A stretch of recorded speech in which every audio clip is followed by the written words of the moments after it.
May mga pagkakataon sa tennis na hindi lang panalo ang pinag-uusapan kundi ang damdamin, respeto, at sorpresa na hatid ng bawat palo ng raketa.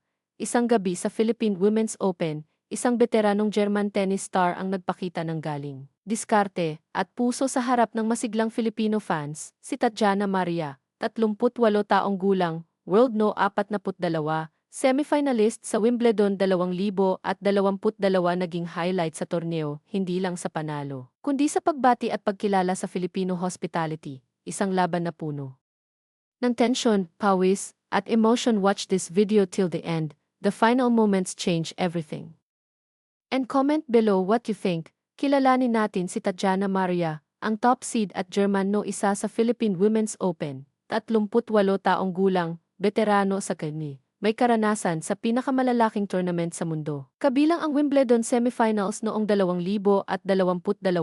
Ngayong linggo, dumating siya sa Rizal Memorial Tennis Center sa Maynila, sa inaugural edisyon ng Philippine Women's Open, hindi lang para maglaro, kundi para maranasan ang galing ng Filipino hospitality at suporta ng fans. Sa kanyang unang laban, natalo niya si Lyolia Gengen ng France, 7-6, 7-5, 6-4, sa isang matinding duel na tumagal ng 2 oras at 23 minuto. Bago pa man magsimula ang laban, ramdam na ang excitement sa venue, fully packed crowd. Bawat Filipino fan ay nakatingin sa court, nag-cheer sa bawat galaw ng top seed. Si Tatjana, nakangiti, ramdam ang appreciation sa malugod na pagtanggap ng mga fans, of course. The crowd has been amazing from the first day. It is completely full, which is why I think players like me find it nice to play here.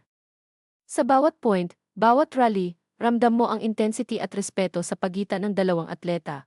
Gengen, matatag, pero si Tatjana, gamit ang kanyang karanasan at diskarte, ay nagpakita ng poise at galing sa crucial points.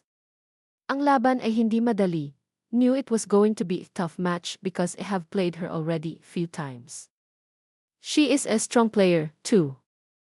Humid ang kondisyon, pawis ang bawat isa, at bawat game ay nagiging mental at physical battle. Sa bawat set, si Tatjana ay nagpakita ng karakter at tibay na ipinakita niya sa tennis world sa Wimbledon at sa iba pang major tournaments. At habang naglalaro, hindi niya nakalimutang ipahayag ang pagpapahalaga sa tournament organizers. The Philippine Women's Open, is super nice. I think that everybody agrees with me that the tournament seems to have existed for years. It is so well organized. Everyone is super kind.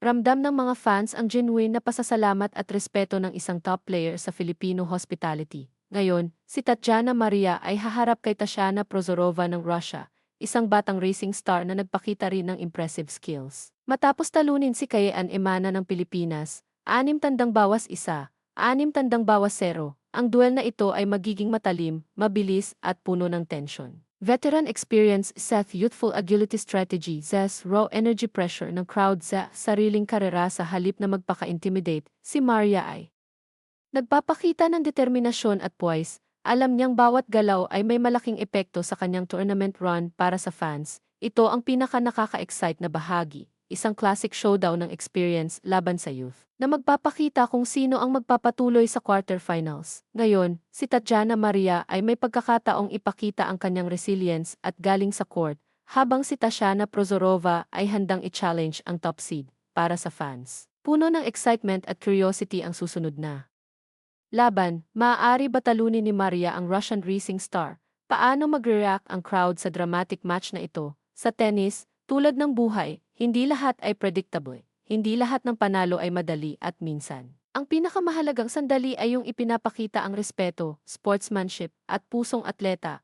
Comment below kung sino ang pinaniniwalaan mong mananalo sa laban na ito, at sabay nating bantayan ang drama sa Philippine Women's Open.